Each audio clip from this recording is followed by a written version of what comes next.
What's up, everybody? Welcome to the Pick Six Podcast. I'm Will Brinson, the host of this daily CBS Sports NFL podcast. We are not just audio, though. If you love the YouTubes, you love seeing a tall, tan, handsome fella like Pete Prisco. Hey, I saw that tweet about R.J. You don't talk about R.J. that enough. Give him some love, would you? But there's R.J. and I aren't tan. You're tan. Fine. You want to see the beautiful? He got nothing. He has nothing. He has nothing. He had nothing. He had nothing ready to go. Yeah. What do you want me to do? I don't know. Beautiful blue eyes. How about that? There you go. Beautiful blue eyes of R.J. White. Do you want to see the thick, luxurious mane? I mean, I'm pretty furry these days. In more ways than one. You come on, you do hits, and your shirt's open. It's like a chia pet growing out of there. It's ridiculous. I'll button one up for you. I can take it down if you want. No, please don't. Please don't. All right. Anyway, let's talk some football. He's the guy that walks on the beach. Hey, sir, no sweaters on the beach. Sir. Let's talk about our standings from last week. You can only mock him so long before he gets hot. Pete Prisco turning it on in a big way. 5-1 last week, moving up to 10-8, 555 percentage on the season. RJ with a tied exactly with RJ right there. RJ with a tough week, 3-5, down to 15-12 in the season, and a very tough week for yours truly, 2-4 last week, 14-8-1, still above 60%. Probably should have seen that coming. If you're shooting 70% from the field and you usually shoot about 51 or 52% from the field, maybe you're going to regress. It's like the Bears defense. We're all over 500. Still somebody in the area. No, huge week for you. The parlay was a what, Pete? Loser. That's right. In fact, it wasn't even. By the way, it wasn't even close. Not even close. The two of the teams, the two favorites we picked to win and cover, lost outright. So good for us. Well, at least one of them had a chance to win and cover. The other one had no chance at all to cover. The Colts got blown out by the Raiders. One of them completely abandoned what they did successfully on offense for through. I know. It was bizarre.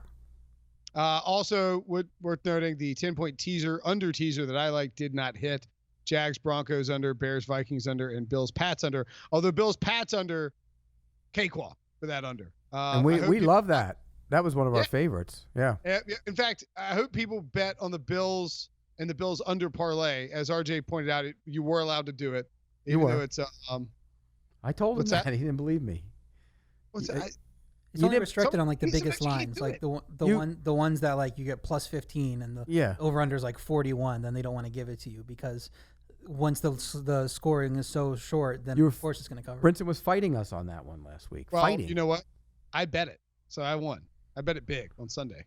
By the way, before we get in the picks, I'd like to offer some thoughts and prayers to Greg Rosenthal for going through life with the face that he has. Jeez, that is aggressive. And also, I'd like to offer thoughts and prayers to Greg Rosenthal for being the kid his entire life that everybody picked on in school. Are you going to take shots at Anthony Jeselnik, too? No, but Anthony Jeselnik, who, by the way, that thoughts and prayers is clearly Anthony Jeselnik's thing. If you've watched it, that's his thing. Right. If you watched, just very quickly for those that don't know, we did a ad swap with the Rosenthal Jeselnik Vanity Project. We did some reads for them last week. Greg and Anthony did a read for us this week, and Pete caught some errant, like a stray bullet during the. Well, it was okay. If I would have caught the stray bullet from Jeselnik, I would have been okay with it. But I caught it from Greg Rosenthal of all people.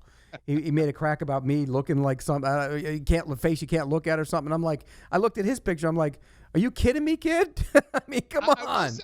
I will say that Greg did point out he's been reading you for like 20 years. So there was like, well, that's like another little shot. That means I'm an old fart. That's just a fact. Hashtag facts. Yeah.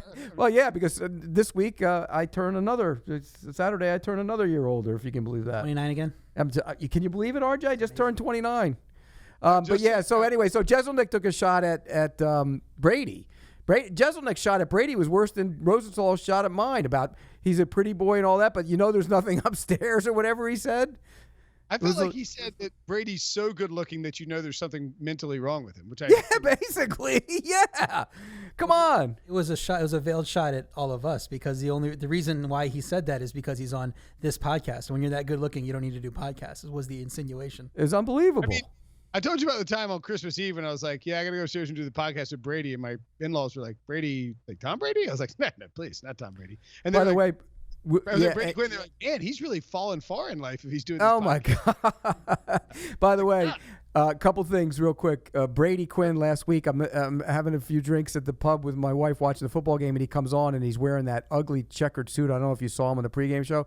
The guys next to me were having a few drinks, and they go, what the heck is Brady Quinn wearing? And so I text him, and he goes, a suit. You know, Brady and his. The other thing is, for Greg Rosenthal, when you come at me, I'm coming right back at you. And this is a true story. One year at the Super Bowl in Tampa, there was an insult comic. And he was in the dunk tank, and this woman got up there, and he insulted her to the point where she was crying. And I felt bad for her, so I moved her out of the way. And I just totally destroyed the insult comic to the point where everybody around me was clapping and cheering because he was so mean. And then I dunked him in the local hero, Pete Prisco. I dunked him in the toilet water, and I told him, get your $3 an hour for that. So I'm already 1-0 on the day. I had under 4 minutes till Pete Prisco brings up the Greg Rosenthal hit. So cash that check. I mean, look, you come for me, I'm coming right back at you, dude. You knew I was, Brinson. What's that? And by the way, I like Greg. It's just, you know, I give it. Go listen to the podcast, the Jeselnik. It's a good podcast because I love Anthony Jeselnik, and those two are good friends. We've talked a lot about the two of them, and it's a great podcast. You come at me, I'm coming at you. maybe they'll get you on the Jeselnik Rosenthal Vanity Projects, and you can love to you can talk it out. By the way, first inning walk as we're recording this. Ronald Acuna, Braves have a man on first. Let's go Braves. If the Braves are you a Braves fan now? Yeah, I've always been a Braves fan. You have? I didn't know that. Yeah, favorite team growing up. Did you know? I'm a Braves fan. You are?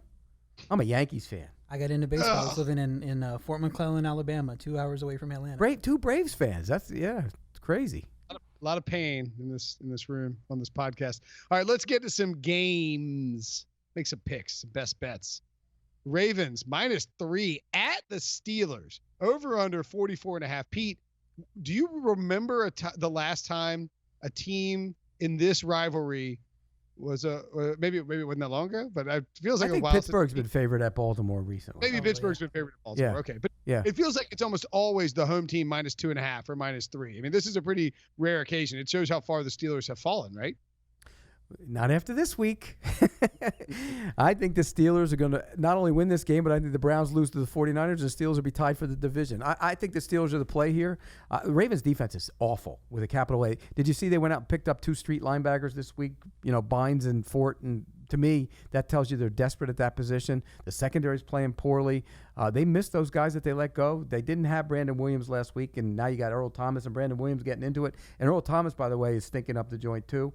It's a problem. And I don't love the way the Steelers are playing, but defensively they seem to, and the Bengals stink on offense, but they seem to find something last week. I think that defense is getting better. The offensive line, the left side had been a problem. They played better last week. I'll take Mason Rudolph, and you're going to give me the points. I think they win the game outright. Yeah, the defense played better last week, but they had given up 400 yards each of their first 3 games. Ravens are 395 plus. Minka, baby. So, yeah, maybe it's Minka, but I don't know if they're going to be able to slow the Ravens down that much if they revert to what they had been the first few games of the season. Rudolph still needs to prove he can stretch the defense. You know, he had that pass, even against a bad pass defense against Baltimore. I don't know that he can do it. It seems like it's going to be a lot of dink and dunk. And Baltimore fell apart against 2 good offenses. I'm not sure Pittsburgh qualifies with Rudolph, especially with the injuries, because you got James Conner's missing practice, Juju's missing practice, Vance McDonald's missing practice. So who knows who he's going to be throwing to if it's just Deontay Johnson and Moncrief and all the Juju will play players. The other stat I like in this is Baltimore 7-2-2 against the spread in Pittsburgh in the Harbaugh-Tomlin matchups during the regular season. So he has a lot of success now. Usually we brought it up that the Ravens usually go in there as underdogs, so that's part of it. But, you know, he does have success against the spread, playing better than people think. So -3, it's going to be a lean to me. Ravens -3. I'm not going to go ahead and throw it on it because it's a good rivalry. It's a best bet for me, no question. I like Pittsburgh in this spot. I think I don't want it to be any wish casting, you know, where I root for the Steelers because I'm hoping Pittsburgh can get back in the race. But I think they look at it with 2 games left before the bye. They know they have a home game against Baltimore. They're probably going to have a home game against the Chargers where there's going to be a ton of Steelers fans. And if they can make something happen with that defense and then just get some points together. I mean, you saw the junk they threw at Cincinnati on Monday night with Jalen Samuels running the Wildcat. I mean, I think it's a kitchen sink game for them against Baltimore. And I like Pittsburgh to win the game outright at home, but obviously not a consensus pick with RJ. By the way, even if they win this game, Brinson, your Super Bowl pick is shot. Just stop it. Super Bowl pick shot. They can still win the division. Yeah, but then you pick them to go to the Super Bowl? That's what you're winning. I got money on them to win this division. If they win the AFC North, right. RJ, didn't you think he was trying to go back to a Super Bowl pick? I'll have Super Bowl. Yeah. Maybe they'll trade for Eli Manning. No, maybe they won't. That was a bad joke that actually would make sense, huh?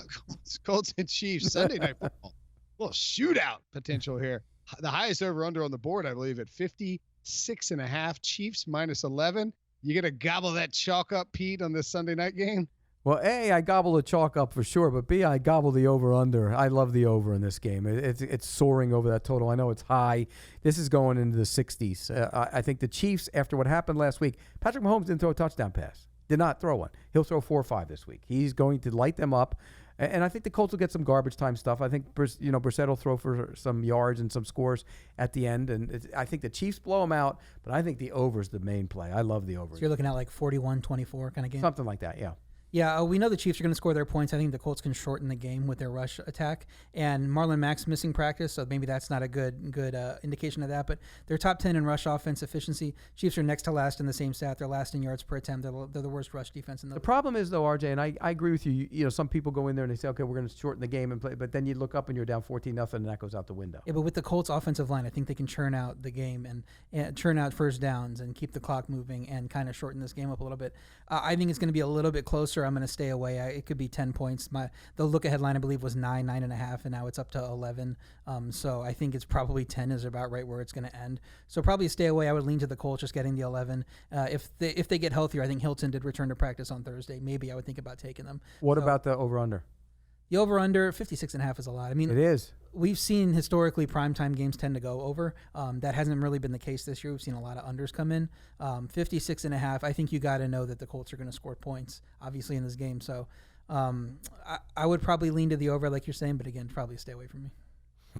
I would actually go under here. I think it's too high. The Colts are 4th in the NFL in terms of time of possession per drive at 3 minutes and 12 seconds, and Kansas City's right about average at 251. And I realize, look, if Patrick Mahomes brings his A game in prime time, he can name his price and name as many shots as he wants. I mean, like if Tyreek Hill plays, which would be a bit of a surprise, I think that he's back this early, but he could play. This team could hang 50 by themselves on just about anybody. And Indy's defense is not good. But I think because Indy's defense is not good, you might see a little bit more methodical approach from Kansas City. So I would lean under here. I think I like the Chiefs minus 11, but that's a lot of points.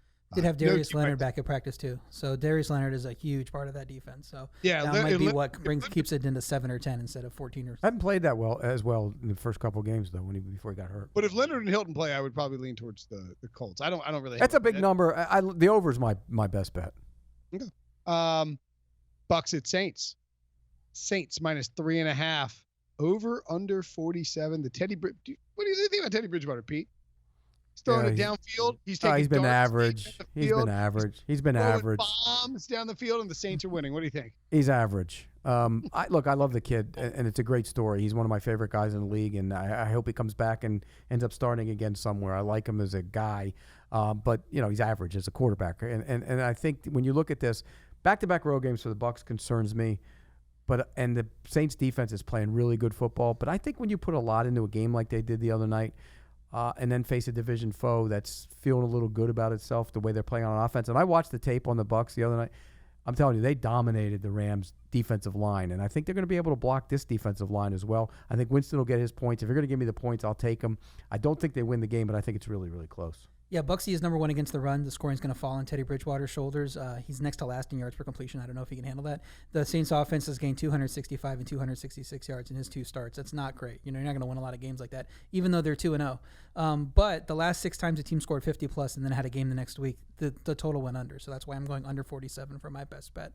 That stat, 6-1 since 2017. The Bucs took a cross-country trip and scored 55. Back on the road, I don't think the offense is going to be ready to roll again. The look-ahead line was 6.5, so it's 3 in a lot of spots now, so I think we're getting value on Saints. I would lean toward the Saints -3 just because it's value against that number that everybody thought do you really move the line 3.5 points just based on one game from the Bucs? Because the Saints won too. I mean, you're not and shut down the Cowboys, which is weird, which is why that number is right. squeezed. The Saints defense looks pretty good, and they can carry a team to win. So I would lean Saints -3, but best bet under. I think it's gonna be a low scoring game, under 47. I like the under here as well. I think you look at the Saints and what they want to do. They don't want to get in a shootout here. You can't get in a shootout with Tampa Bay when you got Teddy Bridgewater under center. They need to run the ball, control the clock, use Alvin Kamara in the short passing game. And by the way, the Saints, I don't know how to quantify it because Teddy Bridgewater's out, but their September, October, like early season, mid-season splits against the spread are crazy. 22-5 against the spread in their last 27 games in October. And then the under 4-1 of their last 5 October games. I think Tampa Bay, I think Ronald Jones is going to have a nice little game here. I think he's kind of emerging as a guy that they can lean on in terms of running the ball. New Orleans not as good as I thought they would be when we saw the DVOA numbers come out. In fact, they were down near the bottom, particularly in pass defense. So that worries me a little. But I think that Lattimore can lock down Mike Evans, and then if he plays like he did last week, he doesn't always play like that. I mean, he's the most inconsistent corner in the league. No, I mean, I think this is going to be a problem for them. I think the secondary will be a problem for them. I think the Bucs are going to score points in this game. Well, speaking about inconsistency, we just saw a great Jameis Winston game. What do we see usually after a great Jameis Winston game? Right, terrible Jameis Winston game. So. But again, you got to cover those guys. There's a lot of bodies to cover on that offense. It's tough. It's tough. And if their line plays like it did last week, they're going to get time to throw the football. If he has time, he's fine. The problem with when he starts. Pete, don't you worry a little bit about? And we talked about this some over text before the show, but like they did a great job of blocking Aaron Donald. The Saints have a lot more like guys to rush the passer. Do they? Right? If you block Cam Jordan, you're going to block the Saints. That's the way I see it. Rankins, when he's healthy, but he's coming off the Achilles. Last week was the first game. Davenport's flashed at times, not great. I think they're you can block them too. And I think that line better defense, Saints or the Rams? Oh, the Saints probably do right now. Yeah, I'd say Saints. I mean, up until last week, we might have said the Rams though, because the Rams defense had actually been playing decent football. But last week was a meltdown. Mm-hmm. It's terrible. I can't back you on the Bucs with the points. Do you like the under, Pete, or do you like the over? I'd probably lean to the under because all the stats you said, and I think that I don't think the Bucs are going to go nuts on offense, but I don't think the Saints are going to score that much either. I think it's going to be a low scoring. Do you want to? Yeah, let's put that in. Let's put that in as one of our parlays. Okay, opening leg of the Pick 6 parlay. It's got to hit one of these days. Saints under 47. Next up, Packers of the Cowboys. Cowboys -3.5, over under 47. Oh, Pete, we got a little face-off, dance-off. I don't know what you call it. I got the Cowboys. I like the Cowboys in this spot. You like the Packers. Even though Devontae Adams probably not playing, you like Green Bay here. Aaron Rodgers has been phenomenal against the Cowboys in his career, by the way. If you look at the numbers, he's been outstanding against them, and I think that'll play out here a little bit. When I look at the Packers, I see their defensive flaws being they play too many little guys. And this isn't a game where you're going to play too many little guys. And don't get me wrong, I love what Mike Pettin does. He moves guys around. He plays that dime, that nickel, but he always has the big nickel. He never has linebackers on the field. He has one. This is a game you can't do that. So he's going to get away from that a little bit. Obviously, you got to focus on shutting down Elliott. I'm concerned about that, but I think he'll be smart enough to adapt to that and adjust his defense to it. They won't slow him. I mean, they won't shut him down, but they'll slow him down a little bit. No Tyron Smith worries me for the Cowboys as well. So I'll take the Packers with the points. I don't think they win the game, but I think they cover the number. Yeah, he mentioned Devontae Adams, but I think Tyron Smith is the biggest injury in this game because that line kind of falls apart when he's not there. We've seen it time and again. That offense just can't get going when he's not there. And then Lyle Collins also isn't practicing. So you're missing both your tackles. The interior of that line hasn't been as great. So even if you think Elliott can run all over a bad Green Bay rush defense, he has to have the linemen in front of him to do that. Both Ds have played well, top 10 in points per drive, top 6 in net yards per pass attempt. So I think it's going to be a low-scoring game. My lean here is to the under again. Both teams have struggled against the run. That could mean a lot of chewing up the clock again and a lot of long drives. Both Gallup and Cooper still dealing with injuries. Dallas offense is going to go through Zeke, and under 47 is my best play. I would lean to the Packers as well, just getting that hook with the 3.5 if I had to take the spread. I've got the under as a top play as well. The under and the Cowboys minus 3.5. The Tyron Smith thing definitely worries me. I just don't think the Packers can stop anybody on the run. I mean, they just looked lost against the run. Well, because they don't have anybody on the field. I mean, go back and look at it, and and I get it because I know why he does it. He plays a lot of little guys, and they stand up and they move around, and he has all these exotic looks, and that's all well and good. The way the game is played nowadays, but when teams just want to pound it at him, you're not big enough. You're getting blocked, and the next thing you know, you got a 7-yard ripping off a 7-yard gain. He's got to adjust in this game. If he has all those defensive backs on the field in this game, they will run it on him. I don't care if Tyron Smith's not there, isn't there or not. What I'm saying. So what's the does he have the personnel? He's got to put the other linebacker and keep him on the field. Now, granted, they lost their starting linebacker in preseason, Burks, and they're playing Goodson when they go to him, but you have to play him. You have to play him. So if you do that, I mean. And a lot of this for me is going to come down to will Kellen Moore get away from the tendencies he showed against the Saints and go back to what they showed early on when they were passing on first down early. You see, here's why. When the Cowboys go to the 3 receiver looks and say they run out of that, you've got the people to match up with them. You have Alexander, you have King, you have Traymon Williams, you have the safeties who can fly. Savage can cover a lot of ground, so you don't have to go to the small little dime, big buck linebacker, safety linebacker / hybrid guy. You don't have to do that. So I think this week he better not do it, or else they're going to run on him all day. You better be passing on first down too, because they're going to be expecting run on first down. If you're just passing when they expect you to pass, they're going to eat up those tackles. So you get your passes on first down when I agree. The rush isn't as strong, and then you're moving the ball, and then you're running Zeke on 2nd and 1 instead of 2nd and. By the way, Zadarius Smith was hurt last week, and you could clearly see it. He wasn't the same player. He went into that game. Remember, he was questionable, and you could see he wasn't the same player. Well, he's gotten 10 days of rest now. The one thing I think sort of flying under the radar is how good the Cowboys have been against the run. And I think that could be a problem if Matt LaFleur tries to do his normal run, establish a run type of situation. They gave it 151 to the Giants, but 59 of that was on a crazy Saquon long run. Then 47 to the Redskins, 72 to the Dolphins. I get it, both those teams stink, but just 117 to the Saints, who have a very good offensive line. So I think it's possible that they make the Packers one-dimensional here, which is problematic if there's no. By the way, all that talk about LaFleur and the Rodgers offense and whose offense would it be? When you watch that game the other night, it's Rodgers' offense. When they're throwing the football, there's not a lot of bunches. There's not a lot of pre-snap movement. It's Rodgers' offense when they throw the football. There's no question about that. And to your point about, they held down the Saints rushing game. Well, they didn't have to play for the deep pass because Teddy wasn't throwing it deep. You're not going to get away with that with Aaron Rodgers. You got to defend the whole field when you're defending Aaron Rodgers. So you can't just play everybody up close and think you're going to shut down the run. All right. I mean, look, do you think what the Packers did against the Eagles, Pete, are you concerned long-term about their red zone play calling? Well, I mean, it's stupid. You get on the 1-yard line, you sneak the ball in 3 times. That was dumb. I mean, that's just stubbornness. As someone who picked the Packers to win the World No, one game doesn't change me off of that. I'm more concerned about the way they're playing defense because you can't stick to that all the time. If teams are going to run on you, you got to adjust to it, and they just didn't do it the other night. That's why the Eagles got to give you Eagles credit. They stuck with it. They ran it right down their throat. All right, you don't want to take the under there, do you? I mean, I would lean to the under. You can throw it in. Let's throw that in too. I like the under. All right, a lot of unders. Cowboys under 47. Second leg of the Pick Six parlay. Next up, Bills at Titans. Speaking of an under game, this is actually off the board, RJ, in a lot of spots, and I don't know if you know. I don't know why. I assume it's a Josh Allen concussion protocol thing. Yeah, they're still, since he's practicing in a limited fashion, he hasn't been ruled out yet. They're obviously going to get the call on that later in the week, and then they'll put out the line. How much will that move the line? I would say you would think it's not that much because Josh Allen hasn't played that well for people, but Matt Barkley's a journeyman. He had one start last year, 41-10. They beat the Jets in the MetLife. So what's the line right now? Because somebody has it up somewhere. I've seen 3s. I've seen 2.5. Tennessee 3, 2.5. And I think that's Titans -3. And I think that's under the expectation that Barkley's starting. If Allen's starting, that line's going to come down some. It'll be closer to pick him, I would think. Really? Mm-hmm. Wow. I would have thought the Titans were favored no matter what, at least 1.5, 2. But you know better than me. But I don't think he plays. No, I don't think so. I think this is all, we'll let them think he's going to play. I don't think he's going to play. Yeah, and I don't think Barkley's that bad. I mean, like I said, he won at the Jets. It's not like the Jets were an amazing team, but they were solid last year. And I like fading Tennessee as a favorite.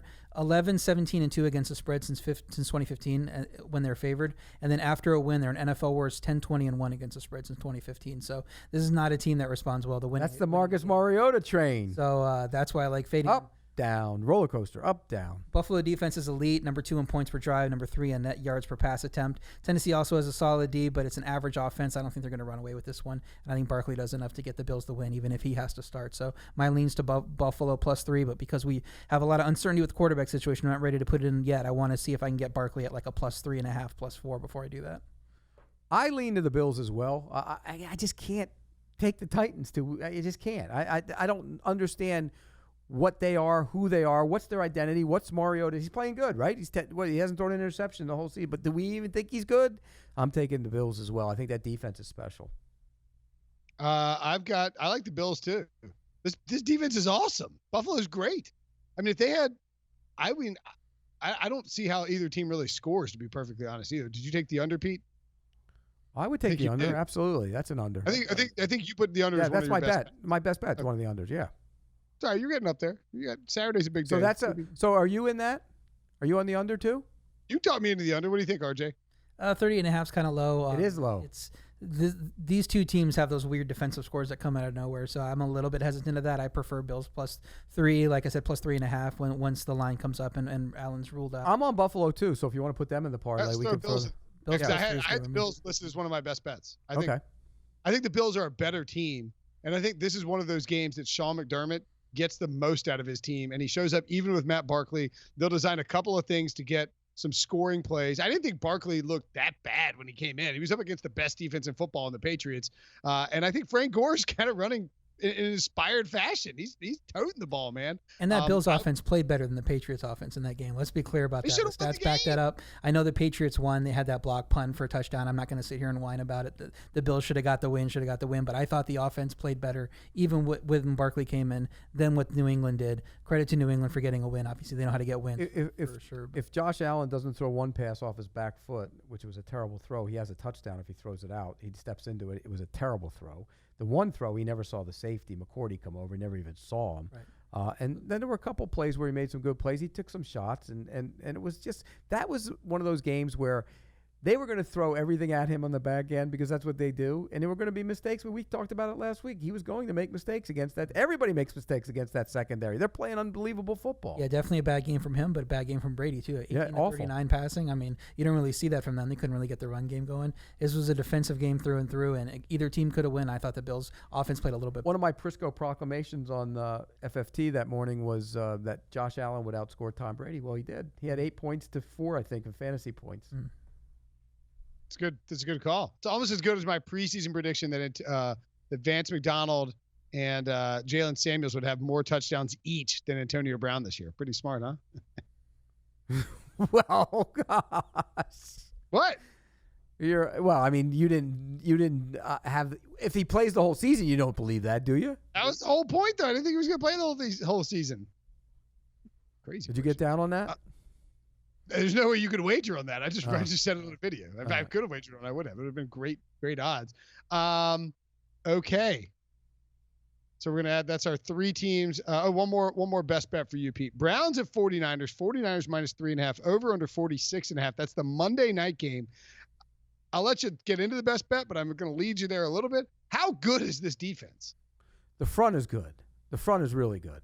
You know, the back end can get picked apart a little bit. They're not great back there, although Witherspoon's playing outstanding football for him on the corner. For me, this is back-to-back road games for the Browns. They're a little full of themselves after beating the Ravens. The 49ers are coming off a bye. They're well-rested, and I think that's all going to play into this. I think the mismatch here is that defensive front against the Browns' offensive line, even though the Browns' offensive line played better last week, and I think that's going to show up. I'll lay the points. I'll take the 49ers. 100% with you. That's such a huge mismatch. San Francisco's D is number 2 in DVOA, and then like all their top 10 and all the stats you can look at. The Cleveland's coming off that big win. The offense is still 24th in DVOA. Good, not great in other stats. Spotty in prime time. They beat a third-string Jets quarterback in an ugly, but then they played ugly against the Rams. So I don't know. San Francisco's first in turnover percentage per drive on offense, first in turnover percentage drive on defense. So they're taking it away and they're not giving it away, and that's how you win games. And don't let teams come and upset you in your house. So I like the extra rest for 49ers. The one thing that worries me is they're at the Rams the next week, so it could get caught looking ahead. But that's why it's only a lean for me. But I would go with the 49ers as well. I like the 49ers too. That 3.5 is so rancid. Like it's begging people to take the Browns. I mean, right? Like it's like, hey, look at Cleveland, big especially win. Particularly after last week, you would think most people, with that number being what it is, most people will probably take the Browns. Wow, it's actually up to 4. So most people are taking the Browns then. No, Brinson, so that's got to go into the parlay then. We all like the Niners. Yeah, I don't know where you're seeing 4. I'm seeing 3.5 everywhere. 55% of the bets per Action Network are on Cleveland, and the number went from 3.5 to 4. That's a red flag. That means you want to take the Niners. Yeah, I don't know where you're getting 4. I'm seeing 3.5 everywhere. The look ahead was 4.5 too, so it did come down 1 off the big Browns performance. So Brinson, that has to go into our parlay because we all like the Niners. It certainly could. What do you think about throwing the 49ers money line in the parlay instead? No, throw them into the. Well, it's minus 200 for their money line, but if you have, I can't get the Bills in here, but I can use the Packers as an example instead. Packers +3. If we did that parlay, it would pay out, including the money line, is what I'm saying, 9.5 to 1. Now, if you wanted to get rid of the money line, it would probably pay 15 to 1. 10 to 1, basically. Yeah. So it's all it. So giving the 3.5 only takes it up a percentage point. It's not a whole lot. Yeah, I'd probably do the money. Let's do the money line then. All right. Okay, let's got a couple more we're going to ask you about, Pete, because RJ and I are in consensus. Do you hear what we just said, Brinson? I said that doesn't sound right, and RJ says I don't trust him. I don't. It doesn't sound right. It doesn't sound right. It doesn't sound right. All right, let's go through Pete's best bets real quick. He just glosses it over. Whatever. Put it in. Put it in. Figure it out. Figure it out. I mean, hold on. We're going to go through your best bets. Then we're going to ask you about a couple more games. Here's Pete's best bets. Walk us through them, Pete. All right, I got the Steelers to win. I think they win outright, so if you want to play that one on the money line, go ahead. I like the over in the Chiefs and Colts. I like the Bucs plus the 3.5 because I like the hook there. I like the Packers with the hook in Dallas. Give me the over with the Bills and Titans. No, that was an under, wasn't it? Under Bills and Titans. Yeah, under Bills and Titans. Yeah, and then the Niners minus 3.5 on Monday night. So I got a 6-pack for you this week. You're going heavy. I'm going heavy. I'm trying to. Hey, I did it last week and it got going. So catch up with us. Yeah. Yeah. Okay, so look, the 4-game parlay with the 49ers money line would pay out 9.7 to 1. Okay. If we change out, because that's minus 185 is what I'm seeing on the money line here that I'm using on the site. Okay. The 49ers minus 3.5 is minus 105. If we swap that in, it pay. Okay, you're right. I don't know what my other site was doing. It says 12.5 to 1. Right, That's right. Okay. So I say we lay the points. Let's do it. Be bold. Okay. Be bold. Yeah, All we're not right. we're not playing just for that. We lay the points. Okay. All right. Now 2 more games for you, Pete, then we'll get you out of here because you've got to go do a show with me at 6:15. Yeah. Pats and Redskins. Except you sit in the chair. I got to go on the set. You don't move. Oh, you're in the office today. Yeah, you're right. You're right. I don't move. I don't move for the rest of the night except to change shirts. Pats at Redskins. Patriots minus 15.5. Over under 42.5. Full disclosure, I took this over on Sunday night when it came out at 40. I took the under, on Sunday night at 46. So I love it at 46. Obviously, it's down to 42.5. I still like it at 42.5, though. I just don't see how the Patriots are going to allow the Redskins to score. 27-7 final. There's your final. You get an under, you get a cover, you get the Patriots dominating, and it's another one of those big numbers that actually is. They're covering this year, right? The big numbers, most of them. Mm-hmm. Yeah, I'd lay the 15.5. I don't see how the Redskins score either. Except for that fluky Jets game where there was, I think, minus. And the pick 30 to 14, yeah. And total steam down, it was 47.5. We've been all over New England unders this year, and they would be 4-0 if not for that stupid Jets game. So I don't care who's at quarterback for Washington. This game's going to come under. They're not going to have success against the New England defense that's playing one of the best historically that has been in this game, that's been measured from the advanced statistical sites over the last 32 years, however they go back. So I like them. Washington D's 31st in points per drive, 31st in yards per drive. They can't stop anyone. So I do give some lean toward the Patriots covering that big number. But I don't love laying a ton of points. I would tease them down. Give them 6 points. You're taking them down to 9.5. I think that they easily. What's your other half of the teaser, other third team? The other half of the teaser, I'm probably doing. There's not a lot of things I like to tease down this week. Maybe Houston to +1, but I would rather probably take a team like the Packers that I like, tease them up to 9.5, or a Cardinals to +9, because I don't think the Bengals are beating anybody by double digits. So I would look for a team to tease up and then take the Patriots down to -9.5. But you like the Patriots and you like the under. I love the under, and I'm kind of leaning toward the Patriots. Okay. Yeah. So we all love the under. That means we have to throw it in, don't we? It does. Yeah, that's why we wanted to ask you about it. So we're going to toss in the under on the Patriots. It's down to 42. Still fine, right? We're fine with that, right? So now it's a 5. Now it's a 5-team parlay, right? That's right, and it pays out. You can get rich. You can get rich on that one this week. 25, hit that one. Basically 25 to 1. And I'm going to encourage people. Remember, this show we're doing the audio, but it is also on YouTube.com/CBS Sports. The other thing that we do is a YouTube exclusive. It's not going to happen this week, but because I'm traveling for Connecticut, but it's going to be every Sunday night. The Super Friends do an early lines look ahead. And if you watch that on YouTube, you would have known that I said, hammer the under on the Patriots and hammer the Patriots because it's 14 or 14.5 early on. It's going to move up and that under is going to move down. So if you want to bet on them early, make sure and check out that thing on youtube.com. Last game for you, Pete.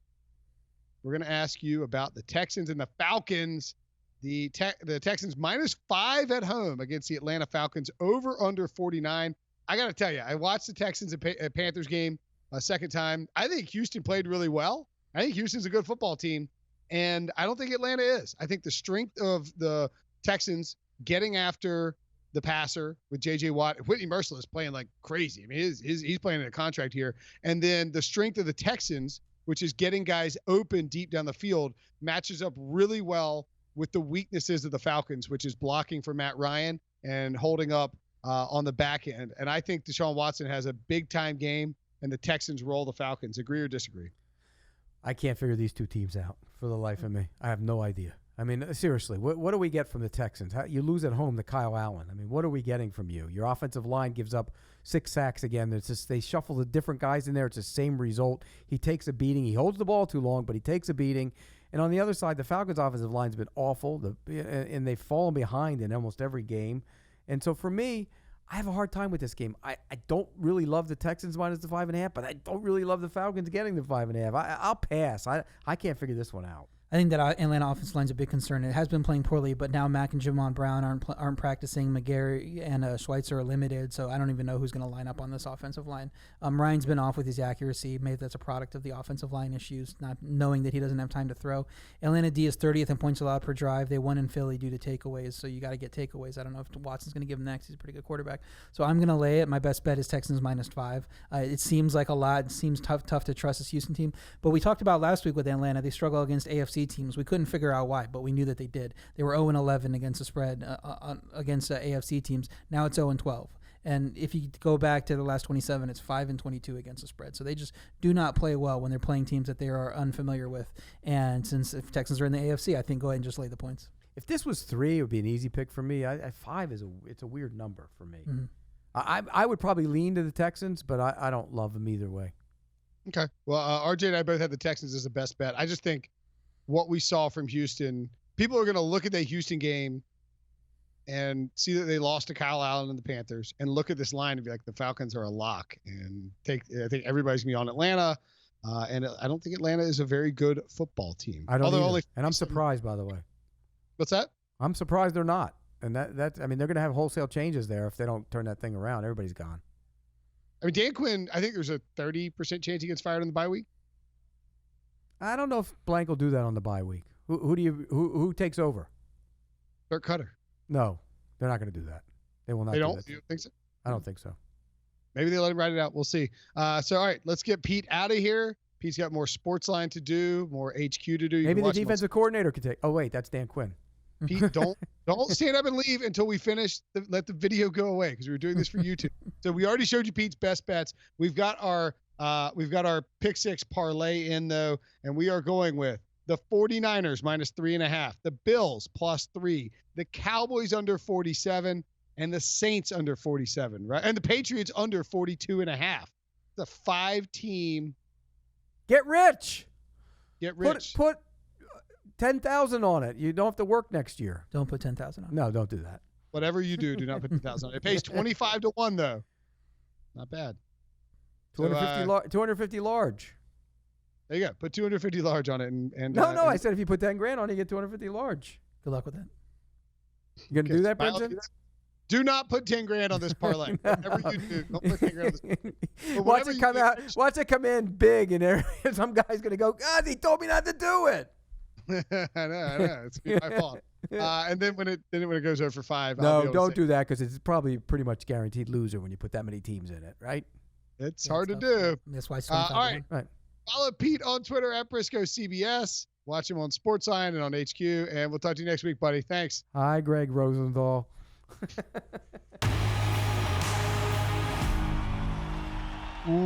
Welcome back to the Big Six podcast. I don't know why I'm saying welcome back. Back for the break.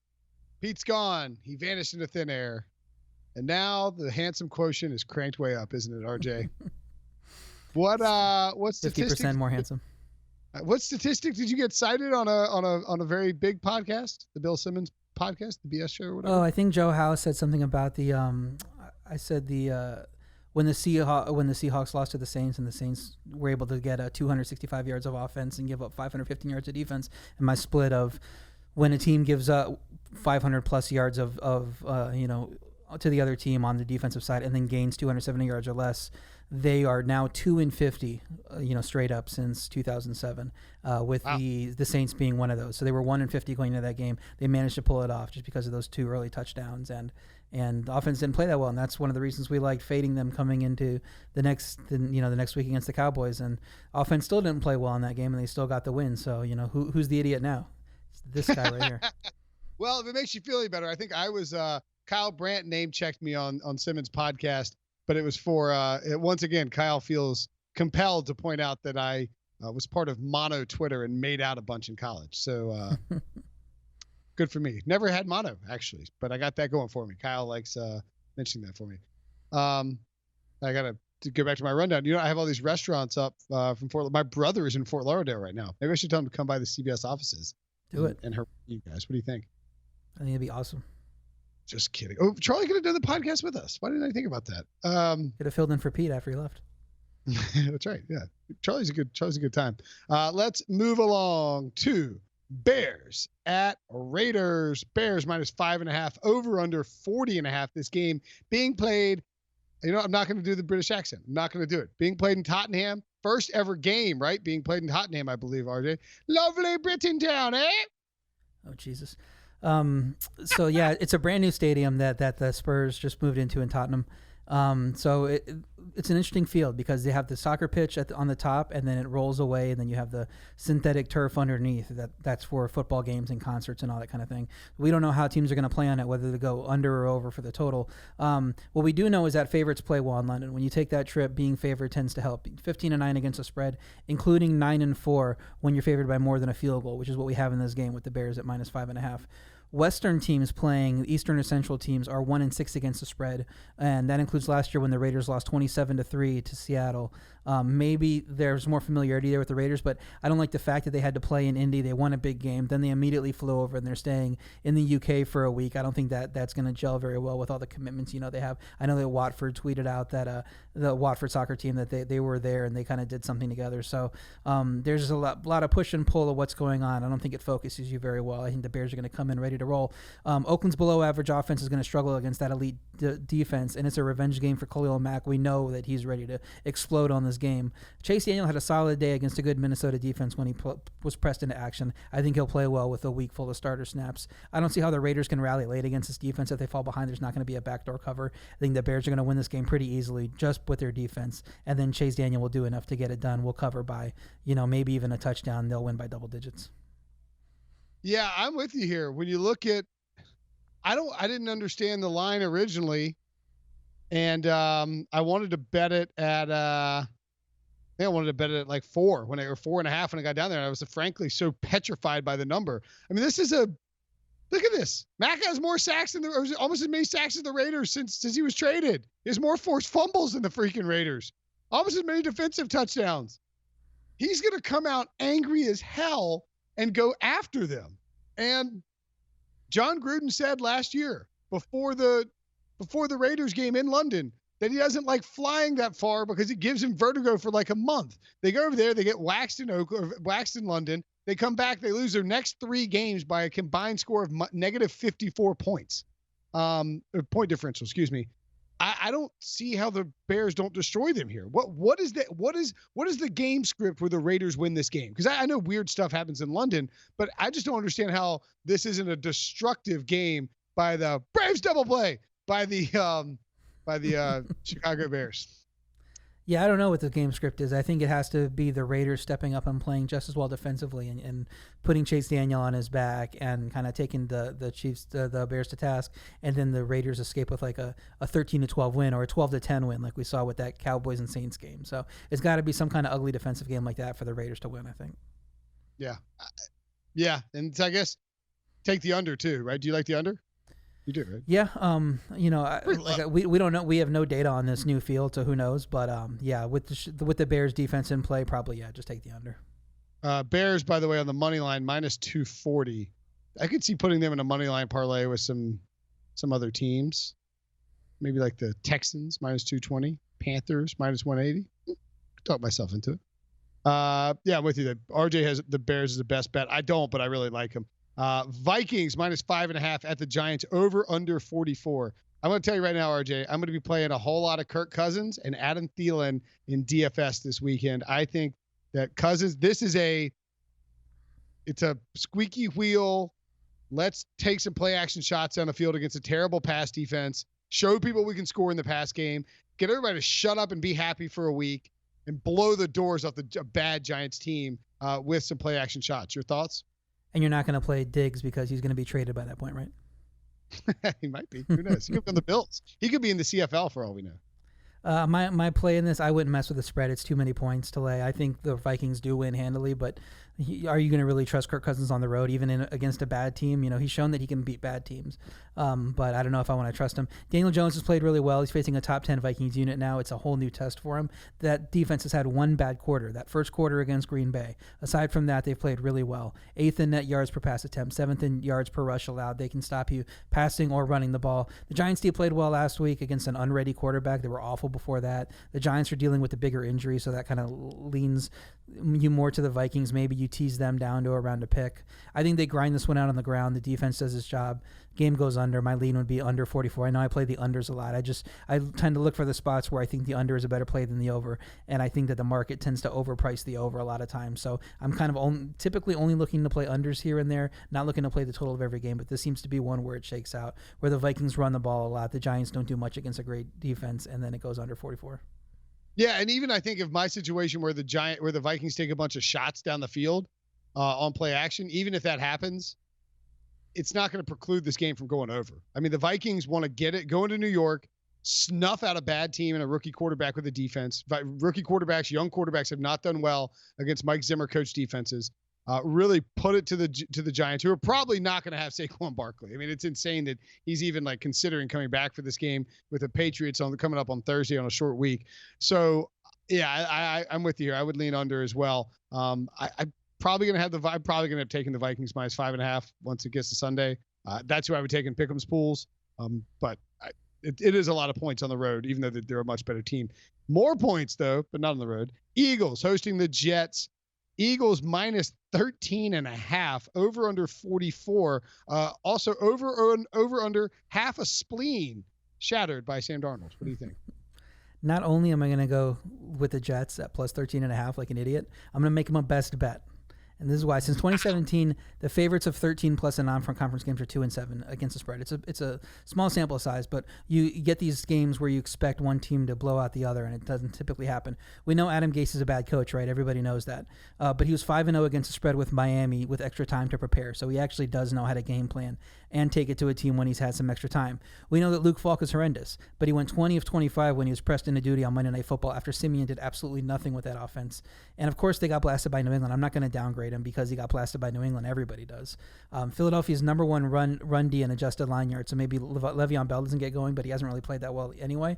But that Philly D line that we expect to be really good rushing the passer is only 32nd in pass defense in sack rate. So they're not getting the pressure that we would expect from them. I don't think the Jets defense has been that bad. They're 10th in pass DVOA and 11th in rush DVOA, 13th in points per drive they allowed. They're not like a horrible unit. They're at least average, maybe slightly above average. Philly has just one win of more than 6 since the beginning of 2018. This isn't a team that blows people out over the last year plus. So it seems crazy, but I think Jets plus 13.5. It's just a great spot for the Jets coming off that bye. I'm going to go ahead and take those 13.5 points and probably going to put him in the super contest, as crazy as it sounds. Wow. The Eagles don't have a win of more than 6 points since the start of 2018? They have like one. Or one. How is that possible? They just win these close games. They let people back into games because that secondary, you remember, was bad last year. It's playing bad this year, and teams can score late on them. Now, we think Luke Falk is terrible, but I don't see why he can't throw some deep passes to Robbie Anderson or to these Jets receivers. I think Sam Darnold's playing. He's made it sound like he's going to play. And if Sam Darnold, even better, because that line's going to steam down after this. So if you get it at 13.5 and Darnold plays. What does the line move to with Darnold? 9.5 at least, maybe even lower. So maybe the time now would be now while you're listening to this. It's already moved to 13. Interesting. Sounds like the buzz seems like Darnold's going to play. It's insane for him to go out there. Don't get me wrong, but I mean, yeah. Wow. Okay. This does feel like another line too, RJ, where sort of like the Browns. It's like you have to take plus 3.5, don't you? It's like you have to take the Eagles. It's only 13.5 points. Like they're a much better team, and the last impressions we saw of them, yada yada yada. Sorry, you might have taught me into moving my picks pools to the other side. We'll see how much I like you for it after this week. That's all I'm here for, is to help you switch your picks pools picks. That's all. Hey, thank you. I'm glad that's your full-time job. Broncos at the Chargers minus 6.5. Another stanky line, 6.5. We saw the Chargers demolish the Dolphins in Miami. It's October. The Chargers no longer stink like they did before. They went out and signed a real kicker for this time around. The Broncos lost Bradley Chubb to an ACL. They are 0-4. They seemingly can't find ways to scrap together a win or even really cover. Chubb was one of their best defensive players alongside Von Miller. And yet it's only 6.5 in Los Angeles. And you like the Broncos, don't you? My best bet's the Broncos. I think they deserve better than 0-4. That offense actually ranks 12th in DVOA. The offense is 6th in yards per drive, but just 23rd in points per drive. They're just not closing out drives, but they are moving the ball. The D hasn't played well, but they've been banged up, and I think it takes time to adjust to Fangio's scheme. They're getting healthier, of course, Chubb is out. We know Chubb is out, but they're getting healthier aside from that. Only Jewell and Callahan were DNPs to start the week. Juwan James is back at practice. That would be a huge upgrade to have him back. And Chargers are still incredibly banged up. They lose key players week in and week out. This time it's Melvin Ingram. So you chop your great pass rush in half, and you only have to worry about Joey Bosa now. That makes it easier for the Broncos offense. Chargers are not a good home field advantage. 2-6-1 against the spread when they're favored by 3.5 or more since the start of 2018. And that push was only due to the overtime. That was the week 1 Colts game that was tied at regulation, and the line closed at 6. So when the Chargers won by 6, I'm sure a lot of people got it plus 6.5, and we cashed that anyway. So it's not like they're doing very well. Both teams have long drives on offense. It's going to shorten the game, give a big dog here a better chance to cover. And yeah, I see another close game here for Denver in a place that doesn't have a good home field, and give me the 6.5 points. All right. Yeah. Again, I was kind of leaning. I gotta tell you, like, there's a couple games out there that the closer we get sort of to the weekend, like initially when I put my picks in, I was like, the Chargers, please. I'm going with my gut. I like the Chargers. Same thing. It's like Eagles, please. I'm gonna take that. And the closer we get to the weekend, the more it just feels like a really sucker public line. Do you think there's a case of that for a lot of those out there? Yeah, because he seems like the Broncos and the Jets, nobody wants to bet him. Like the last thing you saw with the Jets was them getting manhandled by the Patriots before they go into a bye. Everybody, and they think that Luke Falk might start. If Sam Darnold starts, he's obviously not 100%. So nobody wants to take them. So of course the line's going to be inflated because the Eagles just upset the Packers, and then you get the same thing with the other team and the Broncos. You know, they're 0-4. They could be 2-2. They've actually played well in both those home games. Lost them at the very end. Maybe 3-1, honestly. If they're 2-2 going into this game with the way the Chargers have been very, Frankenstein, lurch back and forth, what's this line, 3.5 or 4 probably? I mean, we're probably getting good value with the actual value of the team with how they've played as opposed to the results, just looking at the 0-4 record. Yeah, that's a good point. All right, 2 more games left. Cardinals at the Bengals. Bengals -3, over under 47.5. It's crazy that the Bengals would be favored in this game after how bad they looked on Monday Night Football, but here we are. It's because the Cardinals defense stinks. They're coming to Cincinnati. It's a 1:00 game. Andy Dalton doesn't have to deal with prime time. I like the Bengals here, and I really like the over. I think we can see a ton of points scored. Neither defense is very good. Kyler Murray should have more time to throw. I think Andy Dalton can give us, let's say, I think he can get to 30 points. I think an Andy Dalton, Auden Tate DFS stack is a pretty nice little move this week. And I don't mind playing Kyler Murray either, even without Christian Kirk. My lean would be to the Cardinals. If it was 3.5, I'd be a lot stronger on them. Now that it's just 3, I'm just going to go that. I think there's not really a ton to like about either team, so I'm not going to pump Arizona up too much, but they've run the ball well. They're 5th in DVOA rush offense, 10th in yards per carry. And teams, when they beat the Bengals, they choose to run it all over them. Bengals have seen the fewest pass attempts in the league because teams just run it all over them and get their points that way. Arizona's weakness is the secondary with Patrick Peterson still out, but I think that's mitigated with A.J. Green still out, and now John Ross is on the IR, so you don't have to defend as many good playmakers. And the Cincy D can't hold on to the ball. Since you can't hold on to the ball, 10 turnovers already. Arizona's only turned the ball over 4 times. We expect it to be worse with how bad that offense is, but the offensive line's been doing their job. Murray's been running around, getting the ball out, and the offense has kind of impressed me a little bit. You think the offenses are equally bad? Well, Arizona scores on 34% of their drives, which is 17th in the league. Cincy scores on 23.9% of their drives. It's 29th in the league. There's a huge gap between them. I think the Cardinals are just, regular, mediocre to bad, while the Bengals are a step below that. So I'm not going to lay 3 points with the Bengals here. I think if you play it, you should play the Cardinals. Okay. And finally, do you like the over, by the way?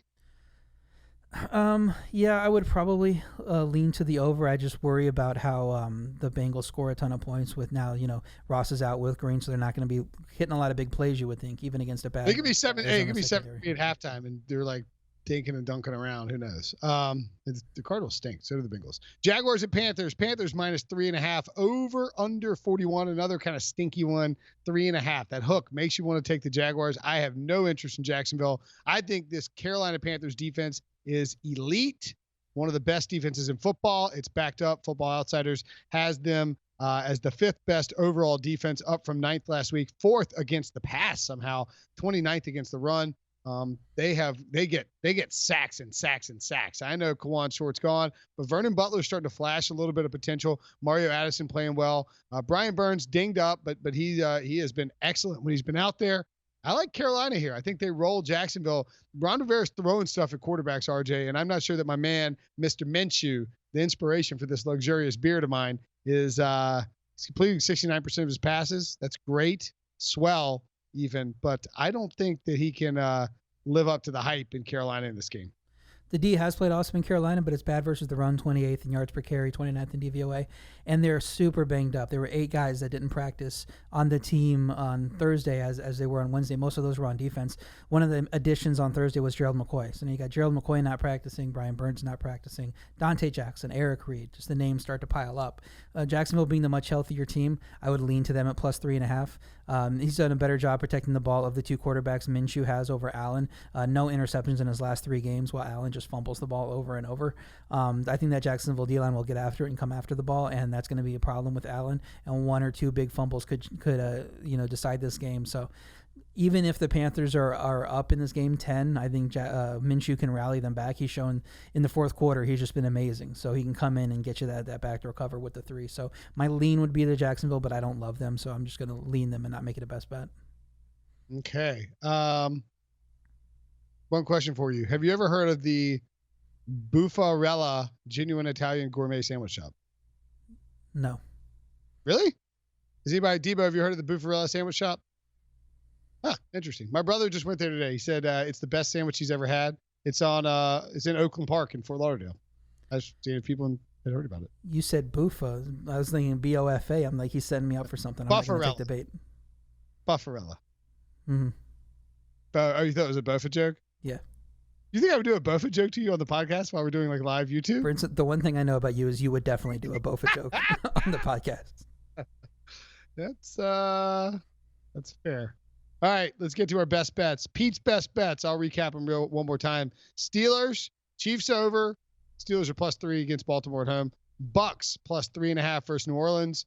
Green Bay plus 3.5 at Dallas. Buffalo, Tennessee under 38.5.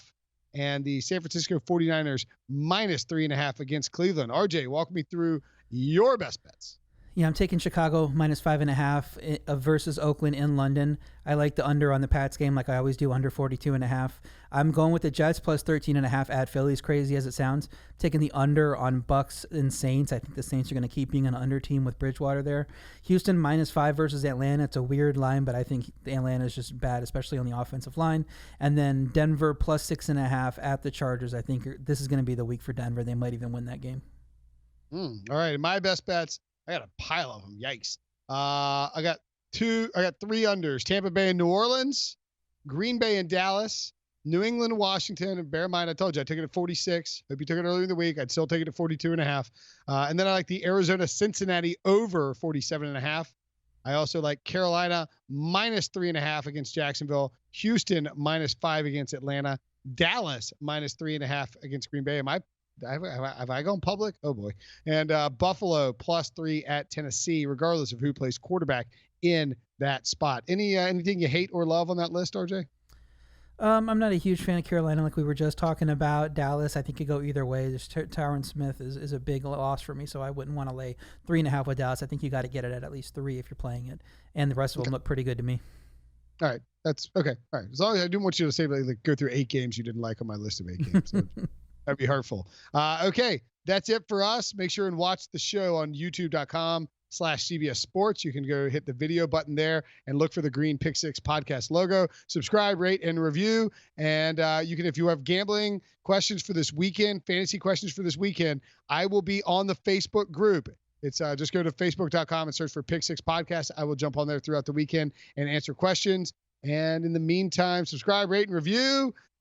Thanks for downloading. Thanks for listening, RJ. Talk to you next week, man. Later.